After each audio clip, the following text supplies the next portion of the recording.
دمواشاد و دوست و ناسن هجیا گهدارم بریز هیویدارمون ناو روشه که خوشته من از ای روژ فیرکرا شیستمین درسا شیستمین جاره پیشکش بکم کجاره کدن خواه بناکرنی و علاقه دارده که به شیسته یمین و داوین از ای بری هفو کن به انگلیزی بخونم دورا کردی دورا جاره کدن به انگلیزی اگر وخواستون کارن چاپ بکن و شوه نویسکی یا درسیر پیش خودینه. Hello everybody, I'm glad to be with you again and I'm presenting lesson 60 today, and again it's dealing with negation, and this is part C, the last part. So hopefully you'll print it and put it in front of you to make it easier to follow me. Let's see how we go. Nakeren, negation.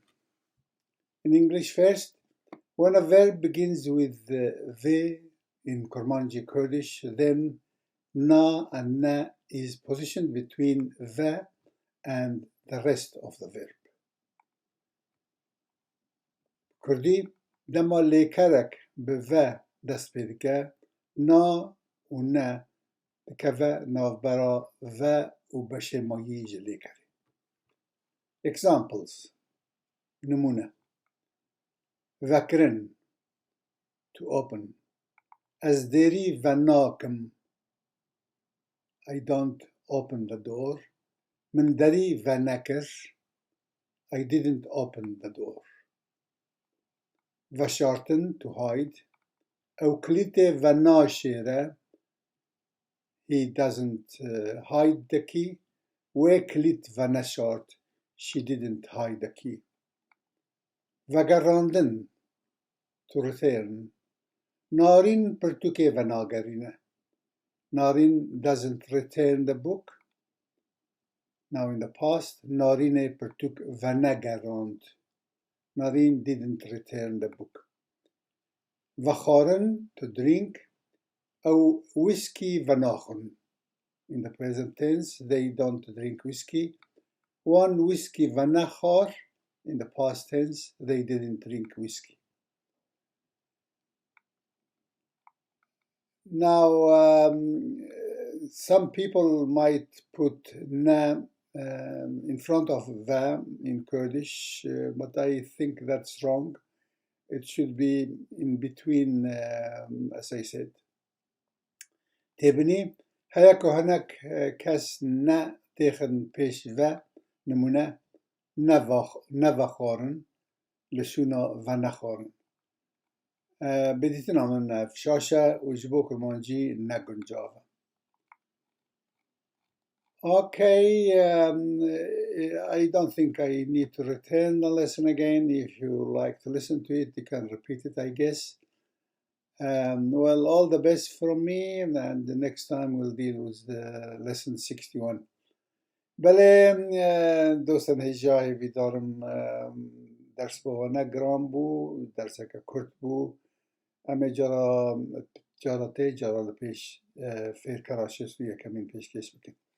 بله هیویدارم روشا و باش به امدمان روژان ده بومهک ده ناف تقرق حماس اسرائیل ده جینه دنیا و میدیا و تلویزیون و رادیو و روزنامه و کووار و پسپور و نظام کی گیان خواه و مجل کریه.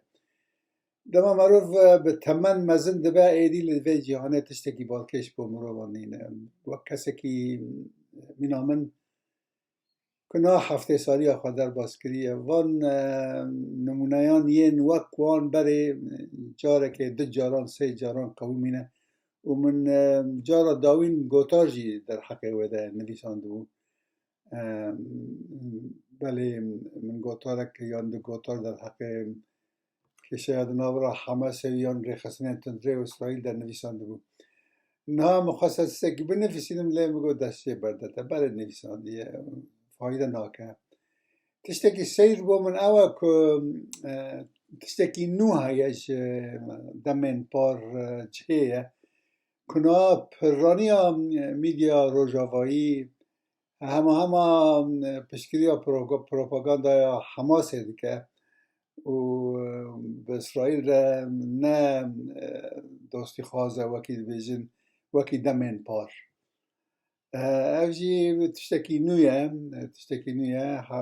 ریخستنین کسکسوری و ریخستنین فیمینیست و ریخستنین جور بجور وان دمین داوین سریل دانا اوجی بشکلیا یعنی بشیوه کنه راست بشکلیا حماسه دکنه و از چند جان دکنم از دویجم اگر وان کسان به دست حماسه که و نیین که پیش همیان جور سر خواه ببینید او بین لی او جی وره من وینه اگدی یکی خود همه تعذی کری هوموسکسوال آلا کسکسوری هلدایا و دبیجی فلسطین جی چمه اردنه تا دریای رزگار بکن اف تشت نی بالکش تنه بومن باش از کوتر نخم ناف مجاره جوان روزین خوشو گش هیوی دکم هیوی دارم من کمنجی من ناف روشه که بختیار دبن دب خاطر واجبوی روز مالو. Goodbye for now. Hope to see you again soon.